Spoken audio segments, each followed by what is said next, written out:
Hello, Lamer Gamers. This is simplyTravis and Rowdy 5000. And we've recently received a request to find a series of treasures on a deserted island, but instead found a chicken. But this was no normal chicken. It was a majestic dark chicken who has earned the name the Colonel. And he has led us on our way on a journey against rogue pirates, scurvy scallywags, wicked wenches, squeaky 9-year-old Germans that curse better than us and have told us terrible things about our mothers, in the dark seas filled with krakens as we set sail towards episode 9 of the Lamer Gamers podcast. Today we're going to talk about the games we've been playing, such as Mario Maker, Sea of Thieves, and Marvel Ultimate Alliance 3. Then we'll hop into the latest news involving Nintendo's conspiracy to cover up the Joycon controversy. Beware Joycon. It's Joy-Con. out there. And then we'll go into... I want to talk about how Travis is a traitor. No, why are you interrupting? You're a traitor. You're a filthy traitor. No. You filthy console peasant. This guy freaking was telling me about how, I need to get a 4K console. And then I spent all this time telling him why he needs to get a PS4 Pro. And what does he do? Buys an Xbox One X. But, Rowdy, what did you text me that you bought on that Amazon Prime Day stuff? Hey, you shut your face. It starts with an X. Yeah. You got an Xbone S. Yeah, I got a 1S all digital edition. Yeah, so we're both traitors. We're going to be cast out to see I walk the plank of the Nintendo fanboys and PlayStation fanboys. You have to understand how cheap I got this thing, though. I spent $140 on this thing, brand new. That's insane. Like, that's... I don't blame you. I should have got an S just to have an extra one sitting around.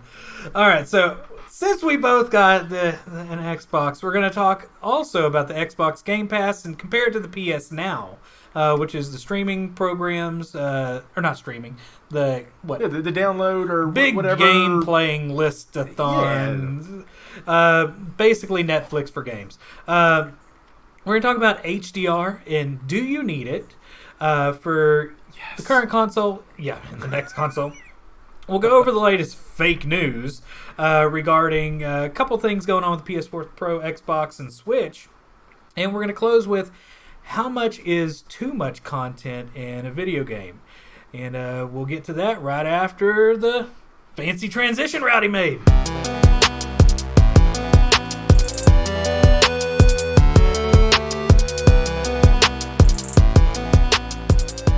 All right.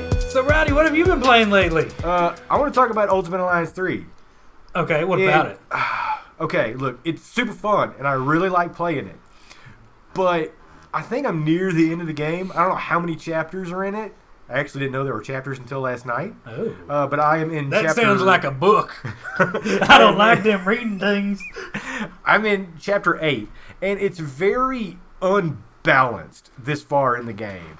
Because you start out with X amount of characters, and it's cool because you have quite a bit of characters, and you can make all these different teams, and you can get different buffs based on teams that you make.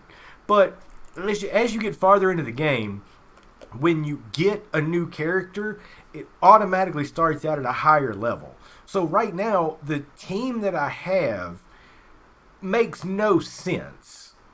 Who are you playing as? I think my current team is Storm, Black Panther.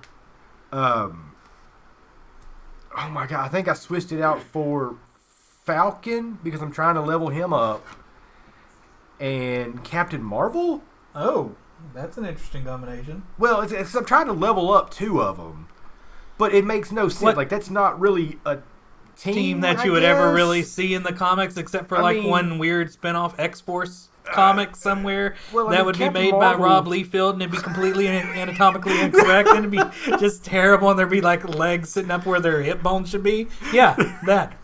Like Captain Marvel and what's his name, Falcon, like they would be like on an Avengers team, and sure, Black Panther is technically an Avenger, but then Storm not so much. But the reason why I have Storm and Black Panther on there is as soon as I got them, they were level 30, and the enemies that I'm going up against are very high level. Like there's these damn sniper characters that if they shoot you, it takes away half of your health. Like, it's ridiculously hard. And if you have a character that's a lower level, they're going to die. And it takes it takes a long time to level up these characters. Now, you could also use these cubes that you get to level them up. And there's all kind of other buffs that you could add to them. And all kind of... there's all kind of upgrade systems that you could do. But I feel that it's very, very unbalanced. So I'm hoping I can beat it tonight. As we're recording this, it's the Thursday before Fire Emblem comes out. So I'm sure I'm going to be putting many hours into this one. But as far as Ultimate Alliance 3 goes, I'm still on the fence of telling people if they should buy it or not. And see, I am one of those people on the fence. I was going to get it, and then I got an Xbox, and I started playing games on it like crazy. Well, it's fun multiplayer. Like, we would have a good time playing together, but we could do that on one Switch. Okay, so you can... Okay, that's cool. So you can just play couch co-op. And then, Did you bring it? I did, by the way. Generally, after these show around, and I play video games. So, you know. So, let me ask you, how is the story? Like, is the writing as bad as the movies? Look, I'm not going to lie. Some parts of the game are good writing, but they've been trying to throw in as many different... factions as they could, and by the time they get to the Inhumans, it is a dog turd of a story. Just because nobody cares about the Inhumans. Marvel stopped caring about the Inhumans. As a matter of fact, there's actually a joke about how this year the Inhumans movie was supposed to come out, and the day that it was supposed to come out, there were people all over Reddit talking about the Inhumans movie that could have been. And it would have been bad. I mean, Vin Diesel was supposed to play a character in it. Like, I don't know, man. It just couldn't have been a good movie. So it reminds me. I was wondering because one of the worst lines in any movie was Storm, because you were talking about Storm. Yeah. Do you know what happens to a toad when it's struck by lightning? The same thing that happens to everything else. That's so stupid. Oh man, I hope it's better than that. It's not as bad. No, it's not as bad as it. There are a whole lot of puns in it. Okay. Because I kind of have this thing I do where when somebody says a pun, you hate it. No, I don't hate it. I like puns. But I overly mansplain it to everybody. Like, oh my god, what happened? There was one part. Oh man, I forget. I'll remember it later. But anytime something happens in a movie where there's a pun that happens, I'll instantly turn to my wife and go, "Ha ha, get it?" And she'll be like, "Oh no, I get it." And I'll be like, "Oh no, because so and so said such and such, and they're this," and she's like, "No, I get it." And I was like, "No, because," and I'll keep going with it, and it really annoys everybody. I'm going to make some puns in a future episode just so you do this. I was playing with a friend of mine, and there were so many puns in it that at one point he pressed pause in the game, and he was like, "Dude, you seriously have to stop." So there are a lot of puns in this game. You pontificate. We'll call it that. Yeah. You know why you pontificate? Because it's like pontificate.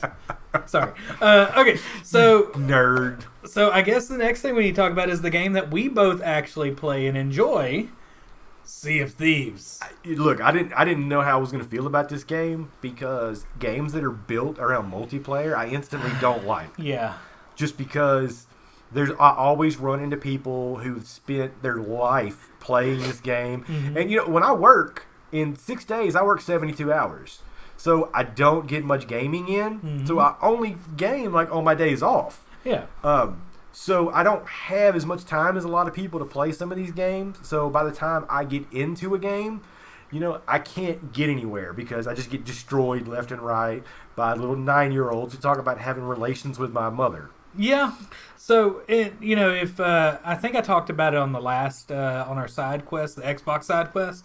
But if you've never played Sea of Thieves before, it's essentially a co-op game. You go around, you do bounties, I guess you would say, where you go find treasure, you deliver things. Bury treasure! You go get treasure! And you can get chickens and pigs. We actually found...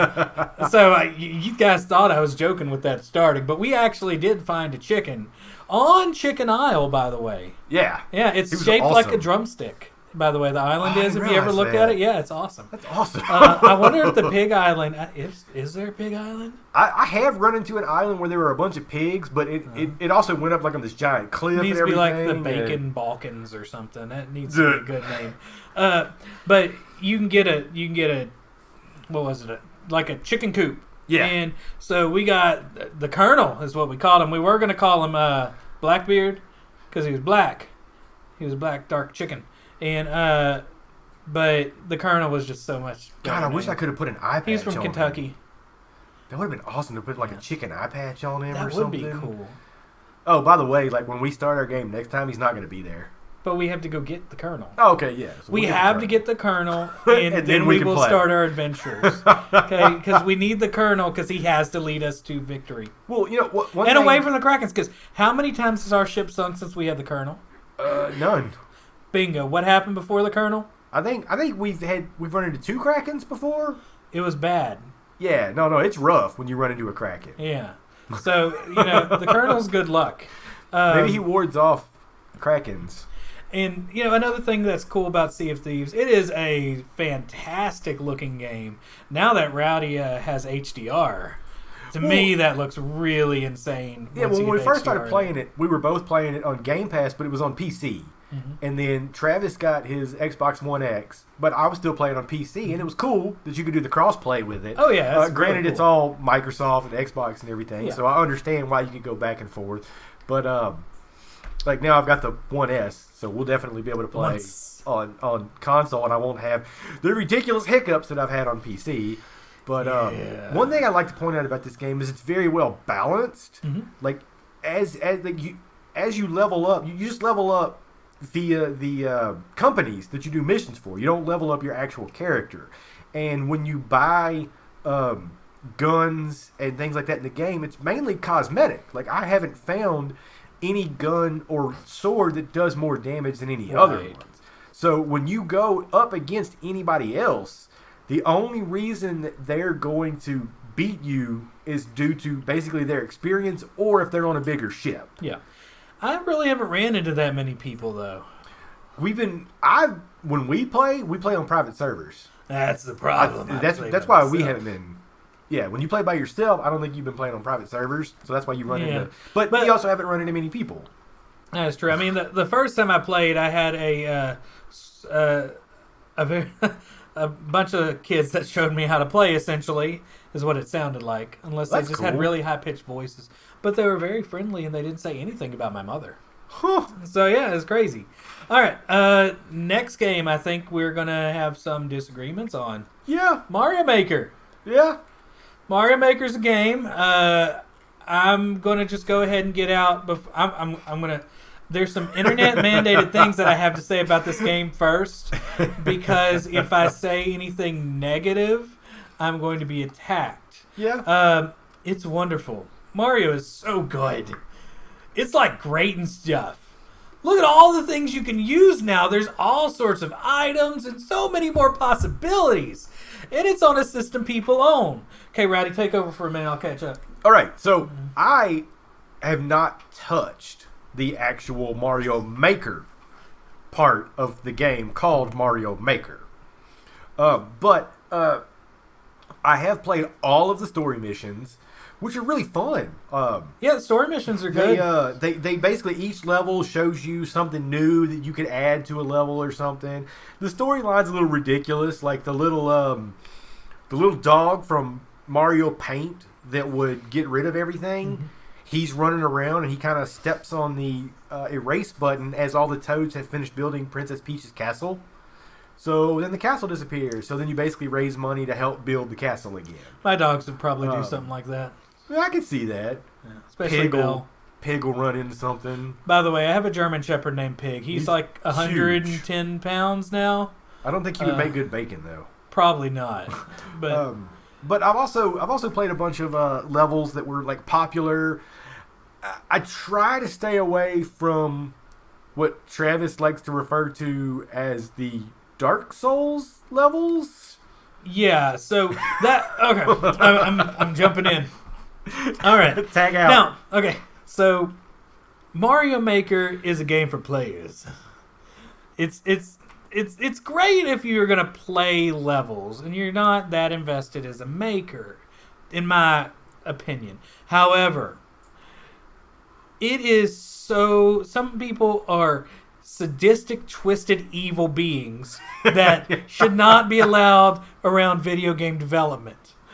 I mean, it is. I make levels, and I have concerns with the way it works. To me, it feels too crowded. It doesn't feel like a game anymore. I can't zoom out and see the big picture and design at the same time. I have to jump back in, and I'm very much nerd term, a holistic thinker. That has nothing to do with like weird Herbs like and medicines. spices. That means that you think in big picture. Another term is gestalt. Okay. Whoa, hang on. I just had a Keanu Reeves whoa moment. Whoa. Do you think holistic medicine started from hallucinations? No. Oh, okay. All right. Back It's to supposed it. to be whole body. Oh, that's Yeah. not fun. Okay, so holistic. I think in large chunks, it's hard for me to like work on a little segment and then move to the next one. So it's really tough to deal with this new graphical user interface to me because it just crowds up and it doesn't feel like I'm playing a game anymore. It feels like I'm like in Photoshop or I'm in Adobe Illustrator, which is something I use, and it's clunky. To me, the Wii U is just a better input device. So basically, you're too creative and not enough of an engineer. Bingo, bingo, bingo. Okay. And that's I was thinking, man, it's so weird, random thing. Like I actually started in college in electrical engineering and computer science. Yeah, did great, but I hated it. My brain just like goes the opposite direction and runs away screaming after a while. Whenever I feel too engineery. I can see that. And now I work for a freaking STEM school. So I kind of live in both realms, but I kind of have my like I want to run and go like cover my arms in paint and punch things and make weird drawings and stuff. But to me it's definitely for people who are pre-planning, that are kind of doing things like that. And that's kind of what's killing me right now is the levels are so precise that people are making. Mm-hmm. They've turned into these weird like bullet hell things that you have to speed run through, and it's all about the efficiency of trying to get through it. And people are like having 0.01% passing. Yes. And if you don't make those kind of levels, people will go onto your comments and say things like you're a casual. No, yeah, but at the same time, like some of these levels that I've seen with like the 0.001% passing, like if you watch videos of people clearing them, it's like they're taking advantage of glitches in the game. So you literally have to glitch the game to beat some of these levels. Mm-hmm. Now, I have seen some of them that are super hard that you beat straight up. Like there's not any glitches that you have to take advantage of, and there's not like a hidden block somewhere. Like that's cheap to me. Now, I really enjoy some of the Auto Mario levels. Oh yeah, those are fun. Those are really cool because like they're crazy levels, but like all you have to do is just move Mario enough to step on something, and then it gets crazy and it looks cool. Or the music levels, I like those, but I don't know these Dark Souls levels. I'm not a fan. Yeah, and it's a good. It really is a good game. It's a good making software program. Yes. But it lost the magic of still being a game in the making section. And honestly, I kind of missed unlocking things and being forced to kind of make a level using a subset of items and then moving up. And I feel like that's not really involved in the game. So, yeah, that's kind of where I'm at with Mario Maker. I like it. I'll probably get back into it later on. I need to go buy a stylus. I think that's really the biggest problem. Like, I need to go buy an activated stylus. So they sell styluses for capacitive screens. Because the Switch is a capacitive screen. The Wii U controller was a not capacitive, pointy, touchy. It senses pressure. Okay. So the capacitive is like shooting electrons across the screen, and it senses a disturbance in the electrons. It shoots the electrons back and forth. So what's happening? is that you can buy these styluses, but there's different types. There's the big, fat, nubby styluses, which are no better than using my sausage fingers. Oh, I hate them. And then there are these styluses that are more like an actual pen. Fine tip. Yeah, but they're powered. Like they use a small battery in them. But they're like $30. Yeah.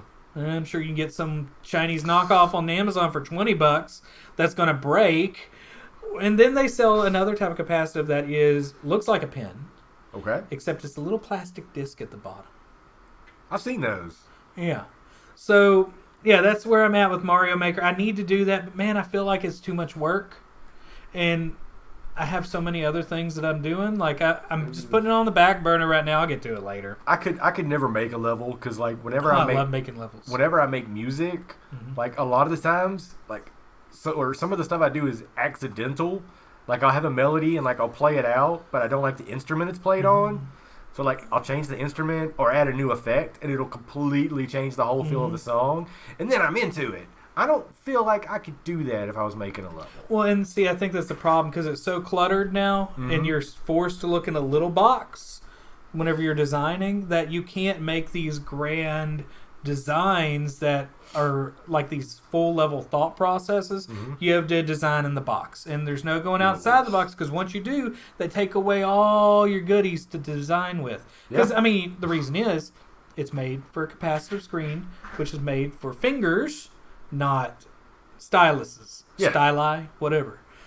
All right, so you got anything else? Any other games? No. I played Bloodstain. It's pretty good. Oh, cool.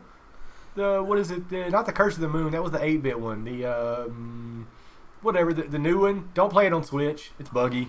Oh, I forgot to talk about Mass Effect Andromeda. I mean, you're about 2 years late, but I'm late. So haven't played a lot of these fancy first-party games you got on them Xboxes. But this man literally has not owned a non-Nintendo console since the TurboGrafx 16. And I'm not an alien. This is the real simplyTravis. There is... I don't go to bed at night and pull back my hair and then I put a brain in a jar and there's no like 14 eyes coming out of my skull at night. That's shit. So not happening. Oh crap! Hey, have you heard they're doing a TurboGrafx retro console? Yes, that's pretty cool. It's pretty cool.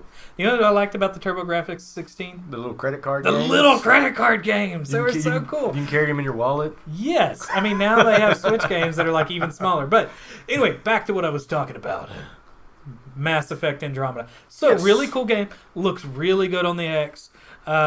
I've never played Mass Effect. I've seen you play it, and I was just kind of like, it doesn't look like my thing, because it was definitely, I guess whenever I've seen you play it, it definitely looks more like a first-person shooter, or a third-person shooter to me than anything else.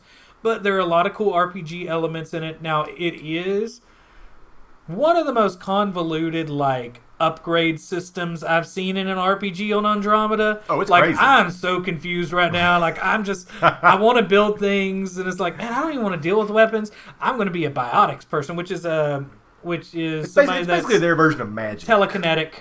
Yeah.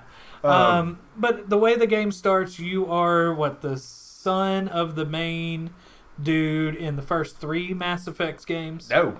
This has nothing to do with the first 3 Mass Effect games. I thought Ryder was attached to it. No. Because when you are, I think, because this is 600 years in the future. Oh gosh. Because this but they went to sleep. So they started on Earth and then they went to sleep for 600 some odd years so that they could make it to the Andromeda Galaxy.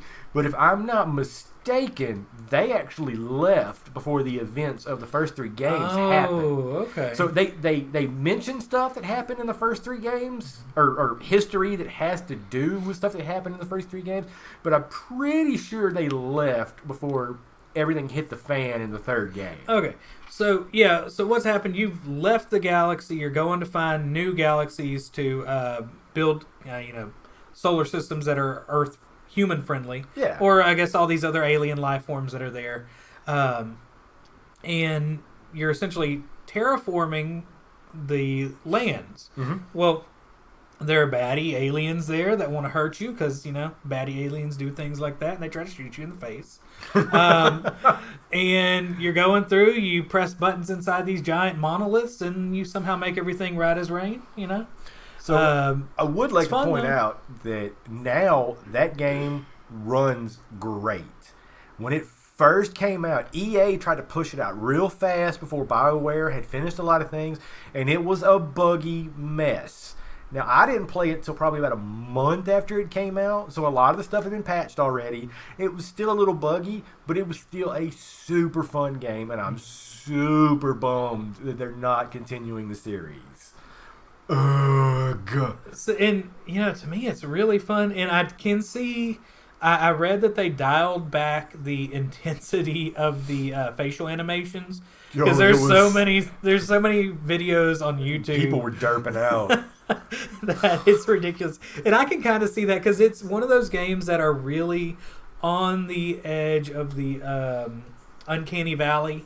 And whenever the animations go a little too far, like it just drops in the uncanny valley and starts rolling around in the mud. It gets weird. It gets wild.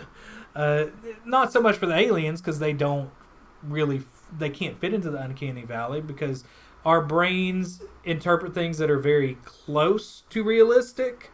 If there's something a little bit off, our brain sends like an extra signal saying, "Oh snap, that's bad." WTF, mate. Yeah. All right, so that's what we've been playing, and up next is going to be, I guess, topic and news.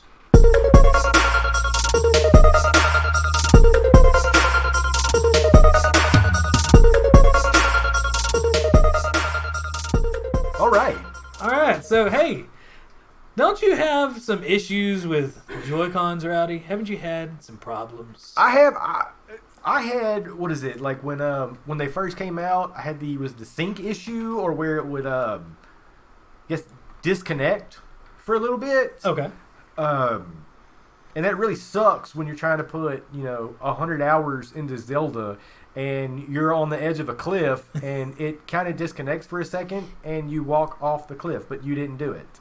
Hey, I have that problem with my Xbox One because I bought these little packs, these like rechargeable battery packy thingies, and it's like, your battery's low. Those things don't last very long, man. Actually, they haven't been bad. I mean, they probably give you 8 hours, but dude, there's not a lot of time before it's going to die. If you put AA batteries in there, it'll last over 30 hours, dude. Yeah, but I kind of want to save up my AA batteries for hurricanes. Yeah, we do get those. Yeah, every now and then we get those. But so what's happened is the Joy-Cons that are on the Switch have had some drifting issues. Oh, real quick to back up, my issues that happen with my controller are not part of the Joy-Con drift. Mine was the kind of the disconnect thing. I sent it into Nintendo. It was fixed for free. All they had to do was put in like a little piece of foam. This is something completely different. Yeah, that had to do with something where the Bluetooth signal wasn't going strong enough. There was something that was causing the Bluetooth signal to be sucked up, for lack of a better explanation, and it was soaking up all them Bluetooth rays. This is a breakdown of hardware that's causing the drift. So, Rowdy and I have taken apart Joy-Cons before. Oh my God. So, what's happened is there is an issue to where there is something wearing down inside the Joy-Con joystick, and it's causing everybody to kind of lean. Or so kind of, you go to the side and you can't stop it. I've seen it as bad as people's characters almost running. Yeah. I mean, it's like they've had just a little too much to drink. So, but there have been a lot of people griping about it in probably the last 2 weeks. I mean, Reddit has been on the biggest gripe-a-thon, and Reddit's really good about that. They just gripe. Everybody's just complaining on Reddit all the time. But Nintendo was awfully silent. They were. For a long time. And about probably last week, so, middle of July, people actually started a class action lawsuit, and a lot of people signed up. So Nintendo has decided that, well, here's what they said. At Nintendo, we take great pride in creating quality products, and we're continuously making improvements to them. We are aware of recent reports that some Joy-Con controllers are not responding correctly. We want our customers to have fun with Nintendo Switch, and if anything falls short of this goals, we always encourage them to visit support.nintendo.com so we can help. So, what they're saying is they are now, and there have been memos reported by some news outlets, that they're going to fix Joy-Con drift for free, which is great because having taken apart Joy-Cons, and oh my God, it's a nightmare. I've taken apart Pro controllers too. You don't want to fix this yourself. We had a major curse-a-thon. We try not to cuss on this show.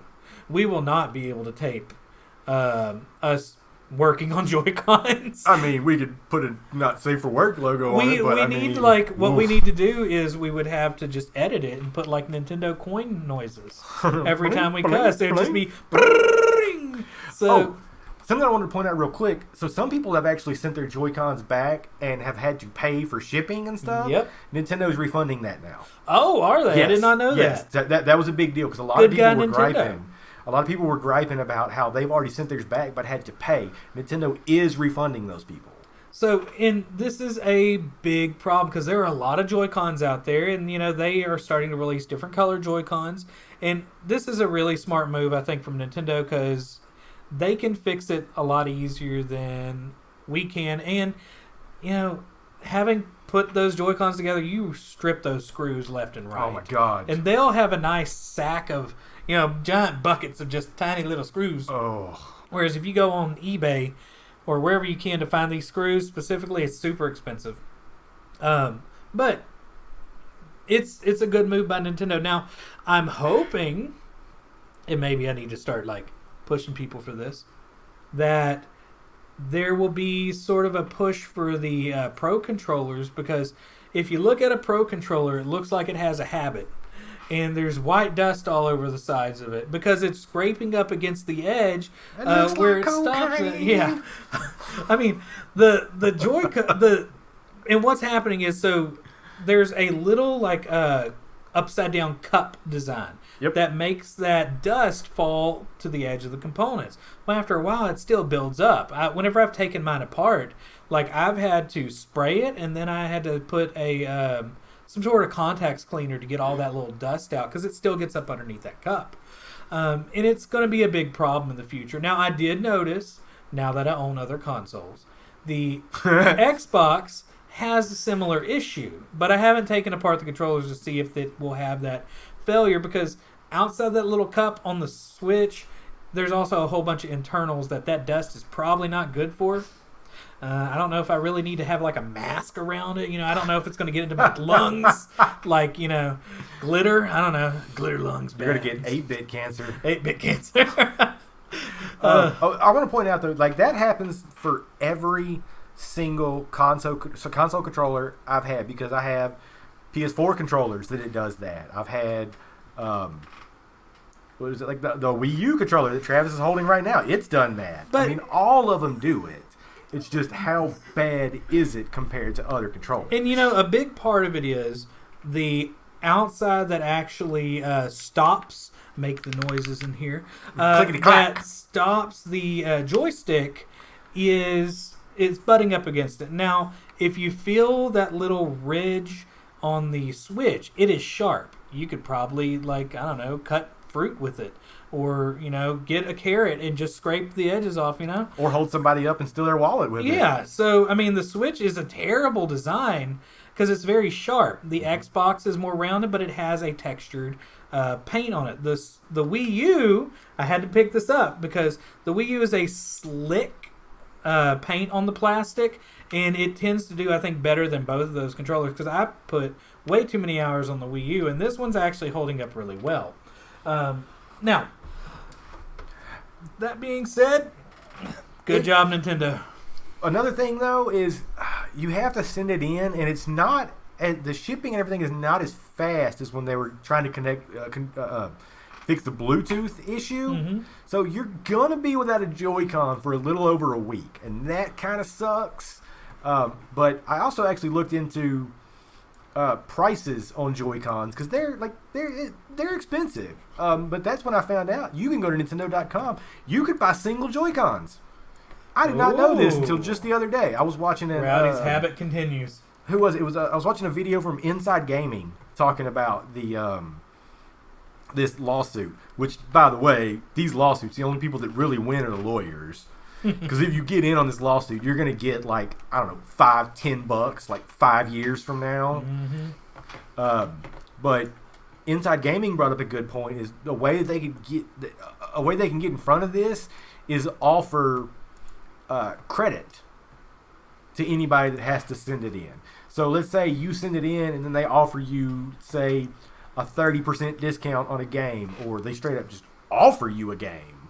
PlayStation has done that whenever they had the DDoS attack that basically knocked out PlayStation Network for like 2 or 3 months. I actually got 2 free games out of it on PlayStation. Fancy. It was pretty cool. I mean, they weren't like the best that. games. Yeah. But, I mean, it was cool. So that's a good way that they could get in front of it, is offer some form of monetary thing. And they need to get in front of this right now. They don't need another Red Ring of Death style issue, because Microsoft dealt with that for years.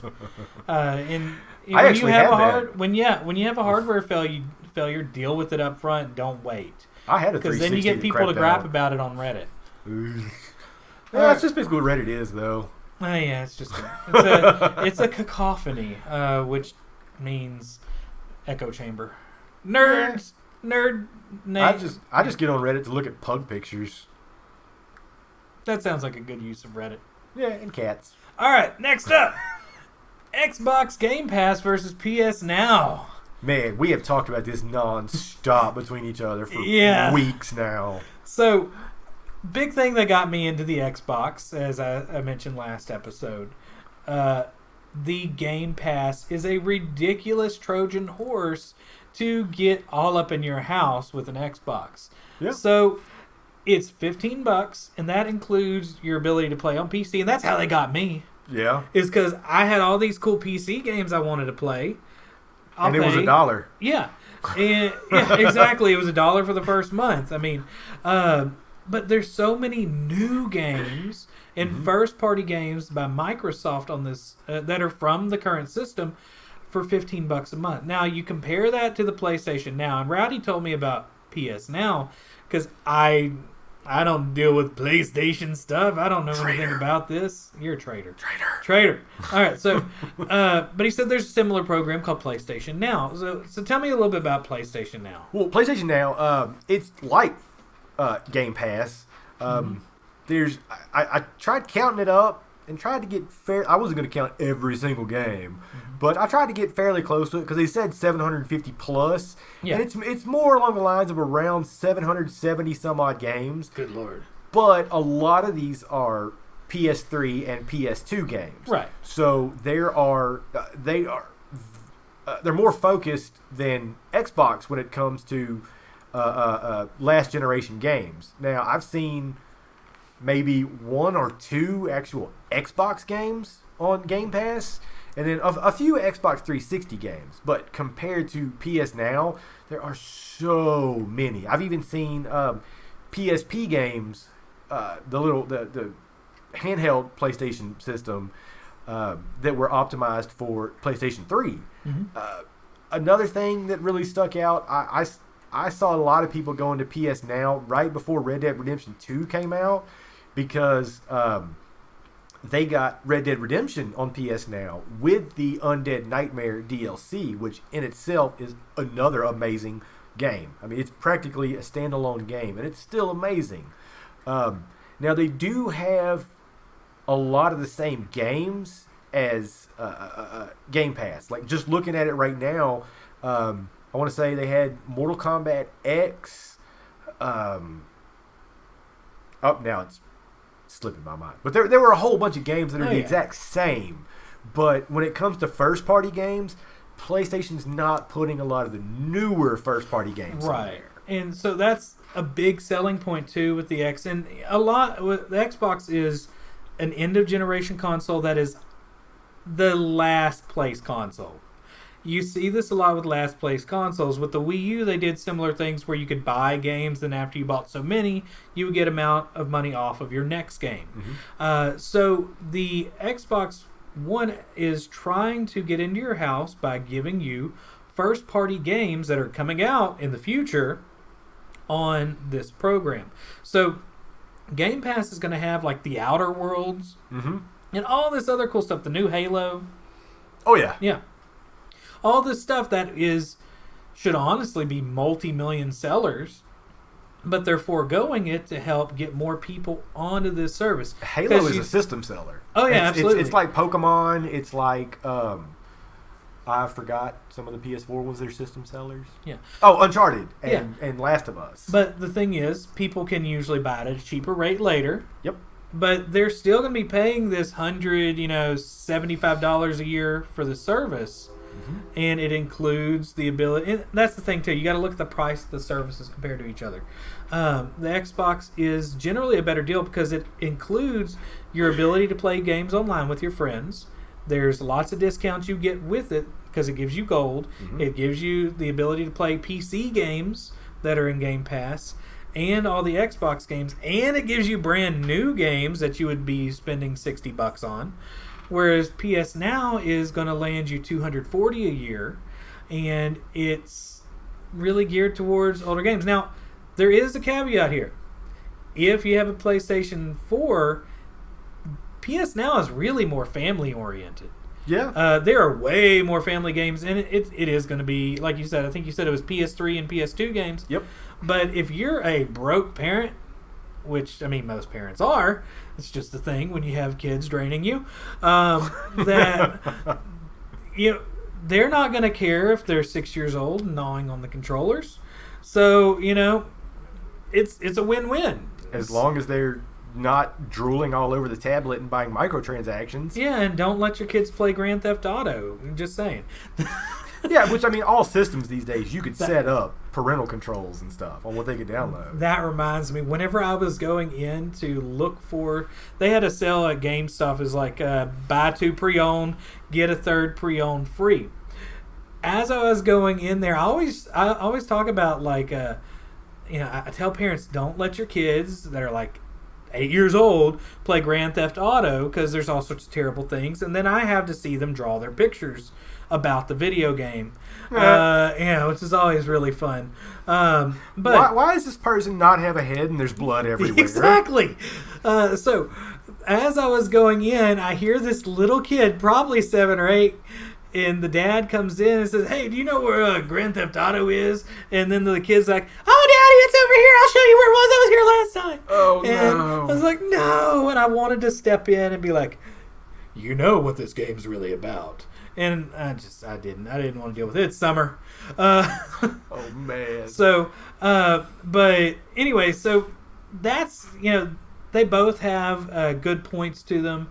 I honestly think the Xbox is a better deal. And one thing that's really cool is for those of us that are Xbox One X owners, they are going through and pretty much upgrading all the games to either run in 4K or try to run in HDR. On the X to kind of use that extra power boost, and I'm really excited about that. Which I guess leads us into the next thing. You have anything else? No, I'm good. As far as just basically, I got suckered into Xbox because of the first party games. I really wanted to play Sea of Thieves and stuff like that. I'm probably gonna play Crackdown next. But that's what got me into it. Oh, I also forgot to point out, PS Now and then PlayStation Live are not put together. Like, you can't buy a bundle for it. PlayStation Live is different as well. It's like they're... Explain PlayStation Live. Well, PlayStation Live, I don't know these things. It's basically like Xbox Gold. Okay. It's what you need to play online. Oh, so you still have to pay like another, what, $60? Or how much is PlayStation I think it's $60 a year. So you're paying to get all the goodies of PS Now, and to play with your friends, you'd have to pay $300. It's probably $25 a month. Wait, $25 a month to get all of it, to get PlayStation Now and PlayStation Live. So you're looking at like $300 versus $175 ish. I didn't actually crunch the numbers, but it's around there. So that's a big thing coming in, especially whenever they put the Xbox on sale. Mm-hmm. You're not putting out as much money. I mean, the $500 that you're going to put towards a new system can go to all these games. Yarp. And then you can get them dirt cheap on eBay. Oh my gosh. So a big thing with the Game Pass was Monster Hunter World was on it. Hate that game. Love that game. And I need to get you. What have you actually done in Monster Hunter World? I own it, man. I played it on PlayStation 4 for a good 20 hours. My problem You with put your toes in it. I've gotten how far did I get into it? I don't remember exactly where in the story it was. Uh-huh. But I got to a point where I couldn't play it by myself anymore. You got a SOS, man.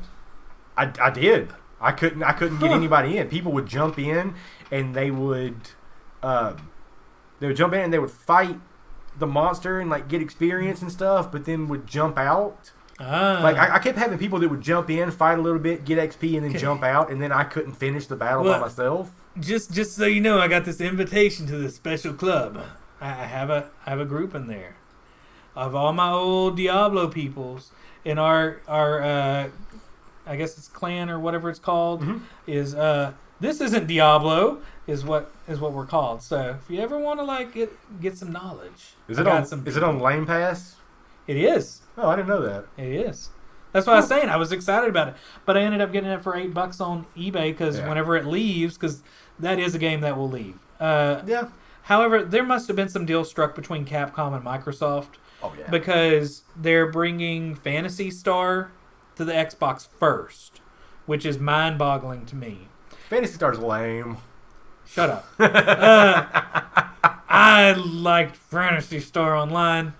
I'm so excited about it. It's stupid. Now, I do want... I wish that... Do you remember the giant GameCube? Yeah, it was a keyboard full controller. Keyboard Oh my gosh! with half the GameCube controller on one side and the other half on the other side. It was love giant. Controllers that match my wide, giant, weirdo shoulders. It was like holding a 2x4 with it was GameCube so great. It was controls so on each comfortable. side.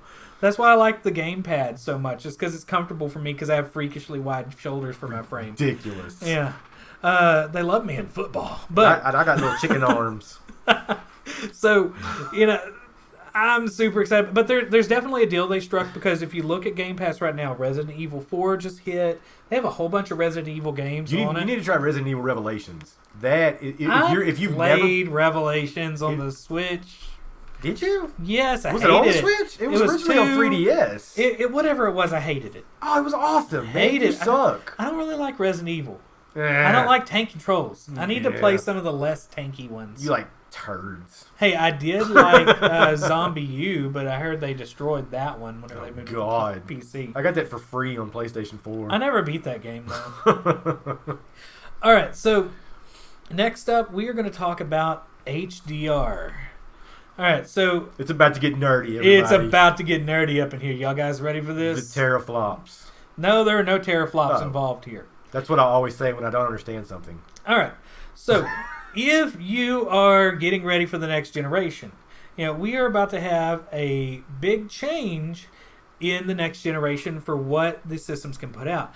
But it's not going to be resolution based. So, what I'm talking about has nothing to do with 4K or 8K, which just basically means more dots on the screen. Yeah. And honestly, I don't think 8K is ever going to be a thing because... I'm playing games in 4K on my big old TV, and I still have to sit fairly close to it to see, have any noticeable difference. But at the same time, do you remember playing Wave Race 64 and thinking that water could never look any better than that game?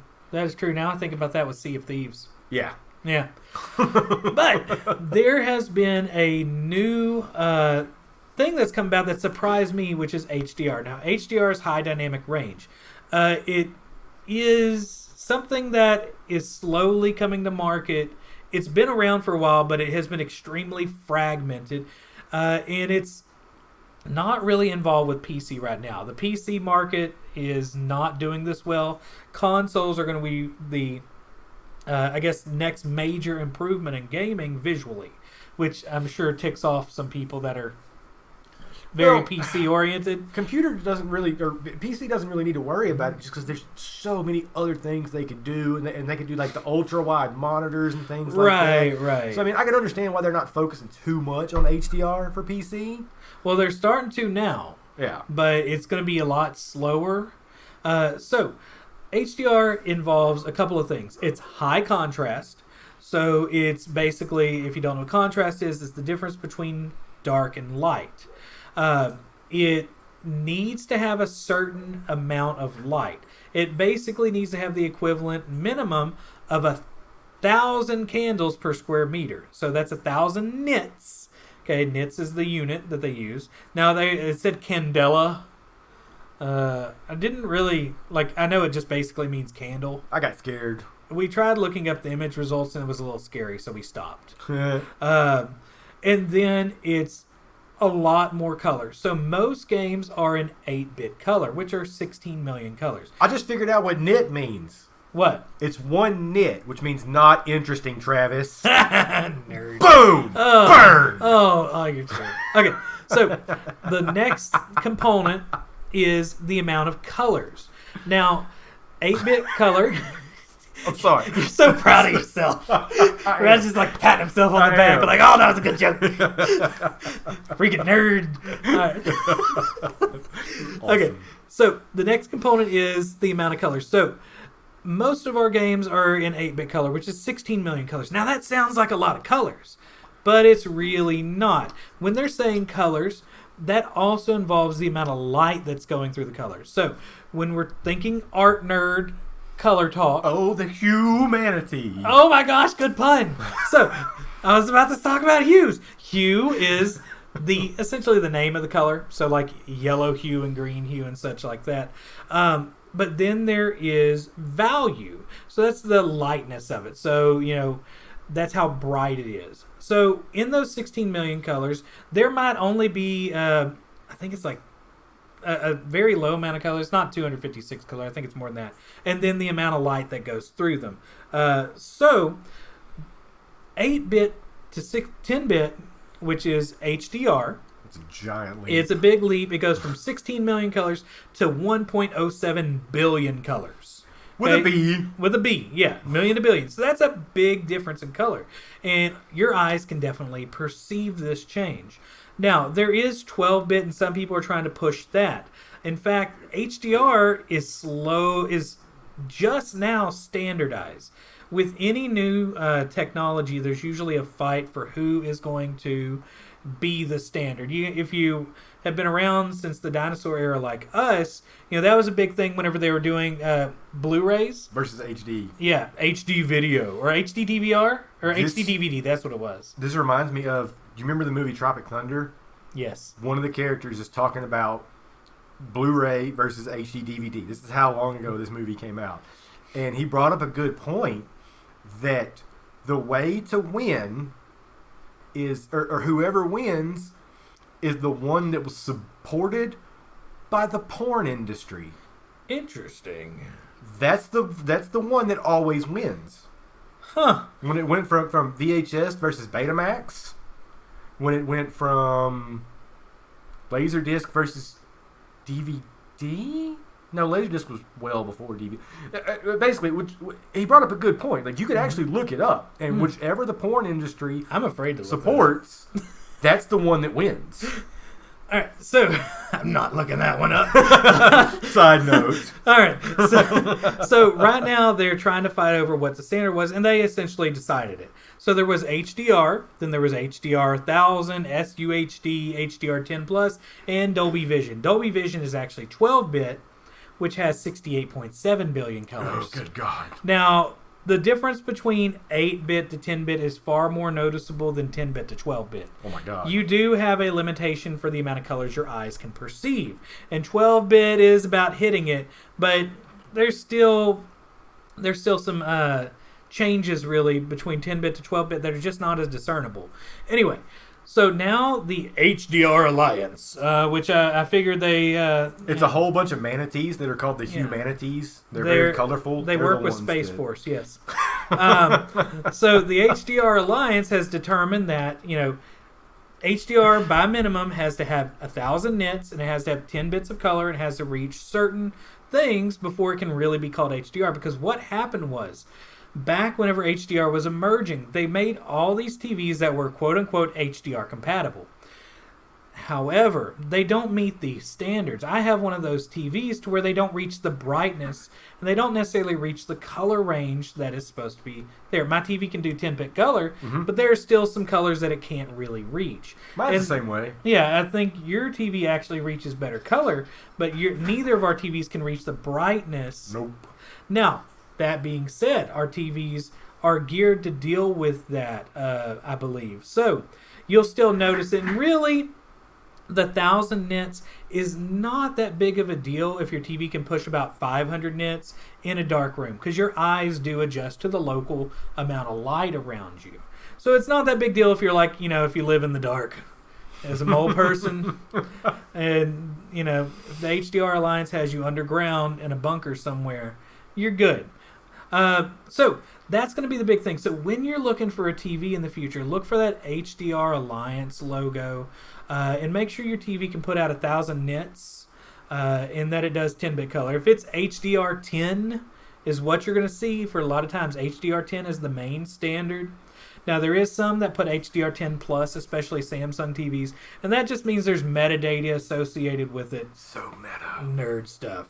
But really, the best looking one's going to be Dolby Vision, which is really only going to be a couple movies. It's not going to be nearly as used. I would not expect anything like Dolby Vision to be mainstreamed anytime soon. HDR10 is where it's going to be at. Some of the Netflix shows can be viewed in Dolby Vision. Yeah. That's crazy. Probably a couple, and probably because Dolby's paying them for it, because they're trying to be a standard. Yeesh. And Dolby is one of the big standards. Do you know who Dolby was founded by? Who was Dolby founded by? Thomas Dolby, the guy who made the song "She Blinded Me with Science." Really? Yeah. Huh. I did not know this. Yes. I found that out recently. Very interesting. Weird. All right, so next up we have our weekly dose of fake news, also known as rumors.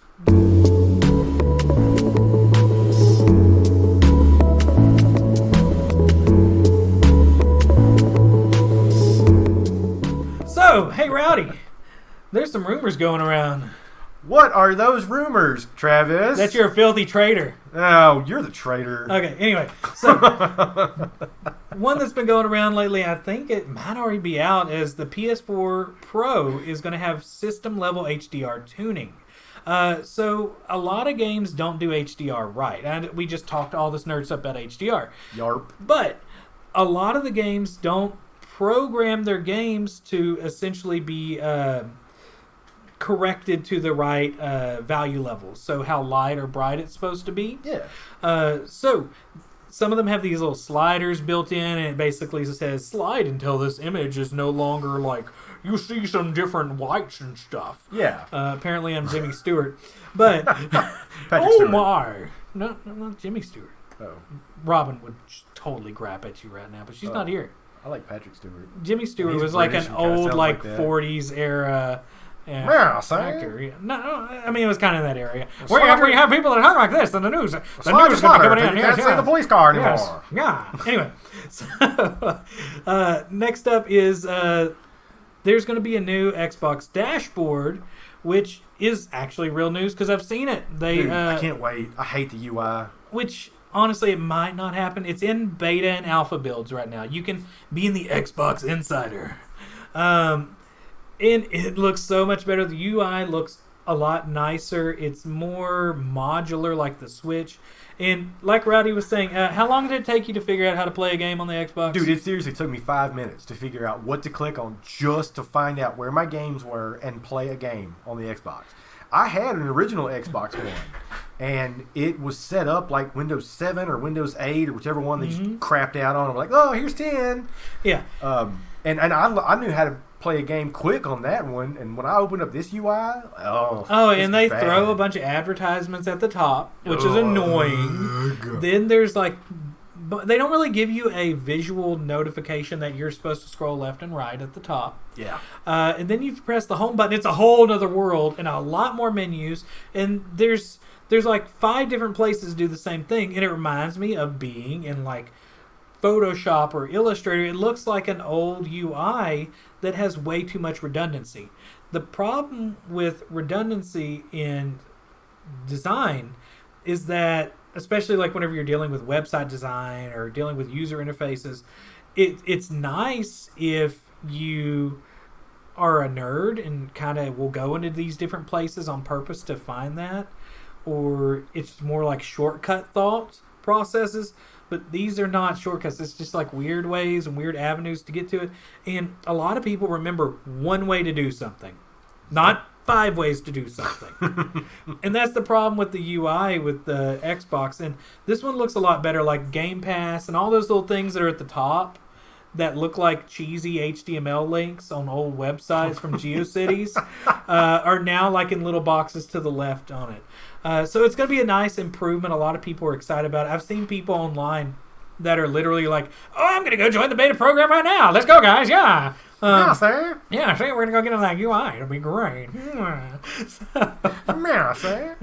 All right. So that being said, that's our basically our fake news for the Xbox right now. That's most likely going to happen. There is a small chance it's not. And hey, some fake news we reported on that became real news, not fake news. Yeah, man. When that Switch Lite came, or it's Switch coming Lite out, happened, man. It happened. I kept saying this is a bad idea. I kept saying over and over again because you can't take the Joy-Cons off of it, and that hinders a lot of games because they put so much into these Joy-Cons. So they took out the vibration function and the IR reader, which that automatically makes 1-2 Switch a game you don't even try it. It's not going to work. Does anybody even play that anymore? Hardly anybody played it when it came out. It's a fun party game. Like, it's fun to break out, like, when you have people who don't play video games and everybody gets together for, like, a family get-together or something. But I think it's a bad idea because they just got rid of a lot of functions that I personally use. But one thing that is really bugging me is you actually have to switch over to the back of the game when you're looking at it, and there's a little icon that says has to be played in tabletop mode, can't be played in tabletop. I don't remember what it is, but if you try and tell a parent who literally sees a Switch Lite and go, oh, that one's cheaper, my kid's getting that, they're not going to look on the back of this cartridge to see if it can be played on the Switch Lite. And this was kind of a problem I had when they started doing the new 3DSs, because they were putting out games that could only be played on that, like Xenoblade. Yeah, when they did Xenoblade Chronicles. And then a big thing for me on the 3DS, the new 3DS, I played Hyrule Warriors. I love that game. I've bought it 3 times. I've bought it every time it's come out. Good Lord.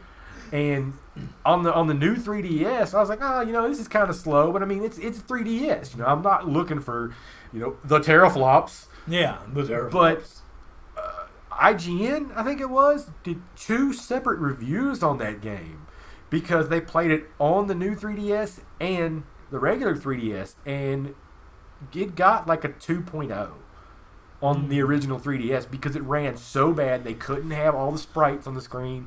So this is why I think the Lite is a bad idea. And honestly, I can see who they're trying to sell it to. They're trying to get a portable system that can be given to a kid that's not going to have removable parts and is hopefully stronger, but I doubt it. What's going to happen whenever it's got more battery life. That is true. What's going to happen, though, whenever that Joy-Con drifts? Ooh.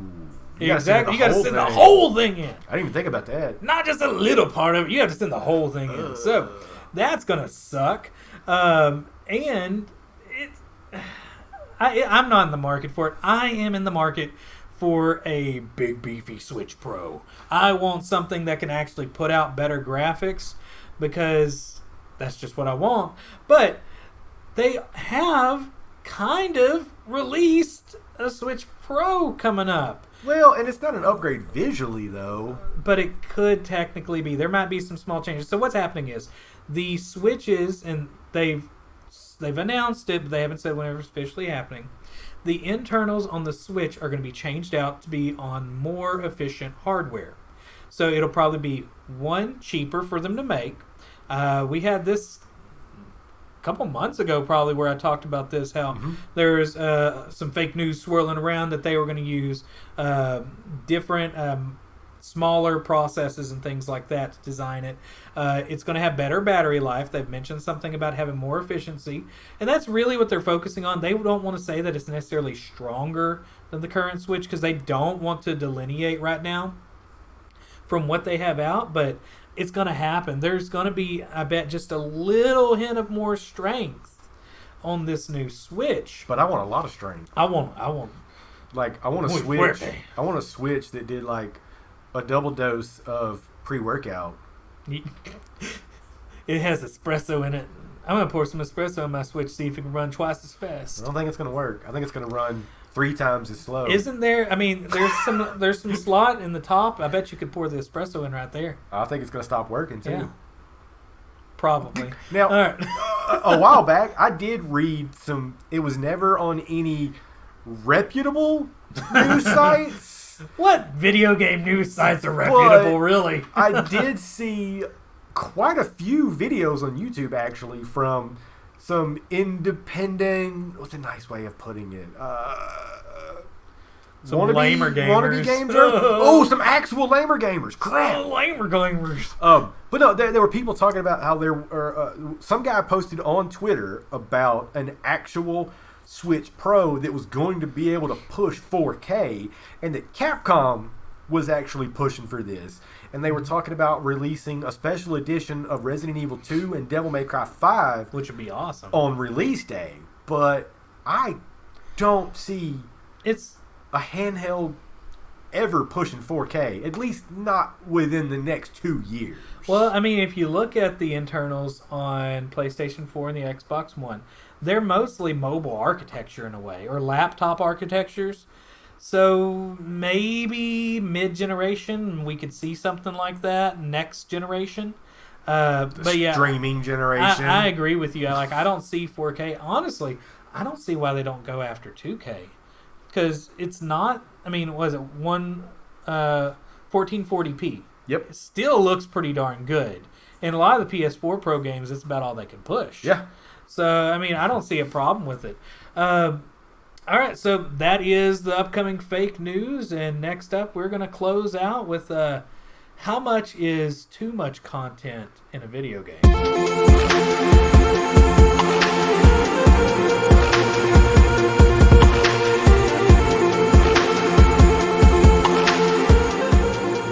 All right. Hey, Rowdy. What's up? So, you excited about Fire Emblem coming out? I'm super excited about Fire Emblem, but the I'm one too. thing I worried about with a lot of Fire Emblem games, the last one that I really, really played was Fire Emblem Awakening, I want to say, on the 3DS. And at the time, I had a whole lot of time that I could put into this game. When the job that I had at the time, I had a lot of downtime. I work in the medical field, and I worked in a first responder situation where I had a lot of downtime, and then when things would happen, I could literally hit the standby button and not lose my place. So I put a lot of time into Fire Emblem Awakening. Now, from the initial reviews that I've seen, by the way, it's getting like the 9.5s, like great scores. In the good range. But everybody talks about how, one review I saw, they said they did 70 hours on their first playthrough. Ugh. Now, one thing that stood out to me is they talked about how they picked, I think it was the Blue Lions, I think.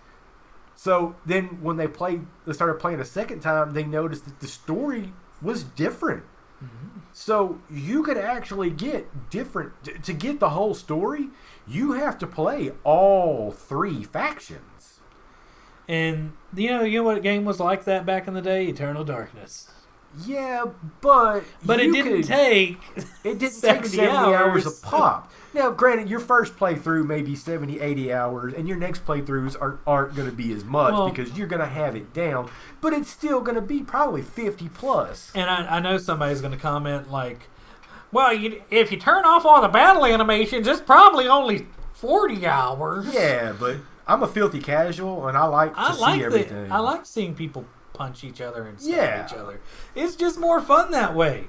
Now, that's the thing. You know, we are running into the point where there are some games that just have hundreds, if not thousands, of hours of content, and it gets to be a bit overburdening at times, or cumbersome is another term. So I see this a lot in fighting games, and I probably have talked about this before. You know, I saw that they had Street Fighter Ultimate 14 billion Super Awesome Turbo Edition, or whatever it is on the Xbox Game Pass.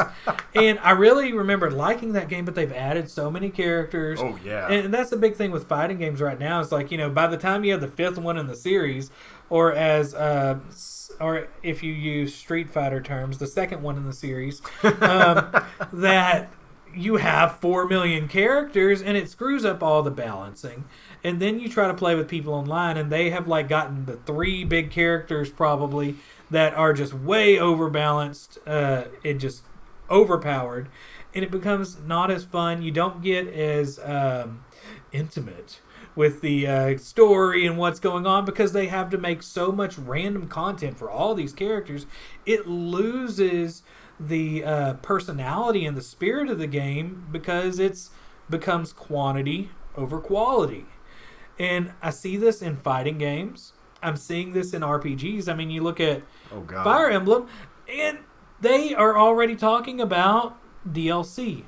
Yep. And, you know, I kind of am thinking, well, Xenoblade Chronicles 2 had DLC and stuff like that, but you couldn't replay it for the full story at 160 hours or whatever. And, you know, I'm and then at the same time, all this extra content, do you feel cheated? Like, do you ever feel cheated whenever you buy a base game for $60?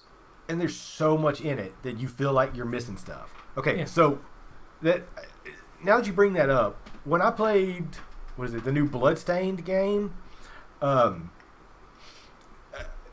there are multiple storylines that I found out recently.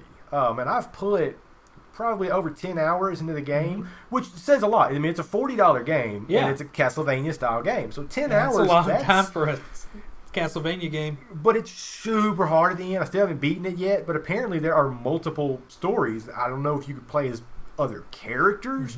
There's multiple endings and stuff like that, because I actually got one of the endings at like 8 hours, but it was a terrible ending. But then it also brings me, say, to like one of the they had an Uncharted spin-off game on the PS4.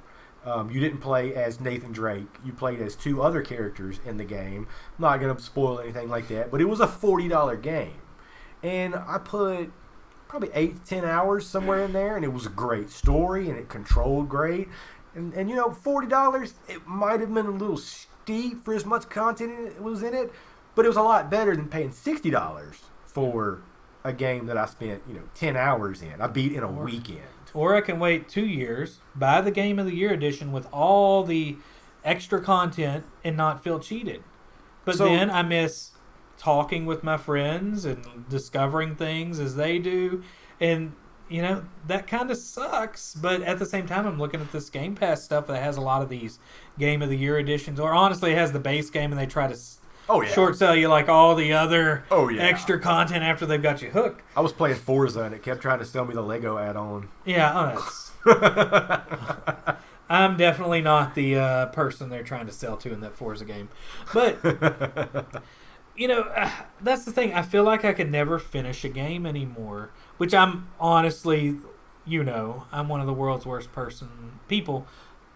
Oh my God! It took I never finished games. It took me 2 years to beat. What was it? Skyward Sword. Yeah. Oh my God! You know what I got to beat next? Fallout 4.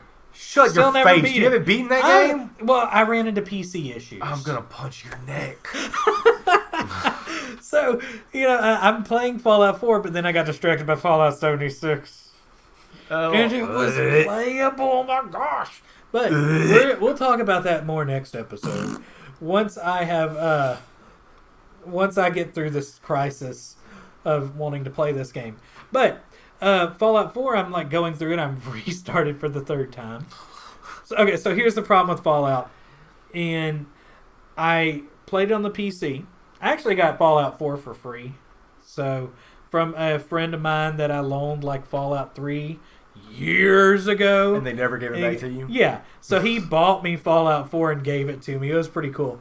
But anyway, so I was running 2 graphics cards at the same time. I was doing I forgot what it's called. Something with fire involved in the name. Cross-firing. Okay. Fallout 4 hated it with a passion. Then I got an RX 480. Fallout 4 still hated it. Fallout 4 just doesn't like computers. It is ran perfectly fine on the Xbox One X. It is definitely a console game, and I've been missing out. So I've been playing that a little bit on the side, just whenever I kind of, it's to me it's like sneaking candy that you don't really need.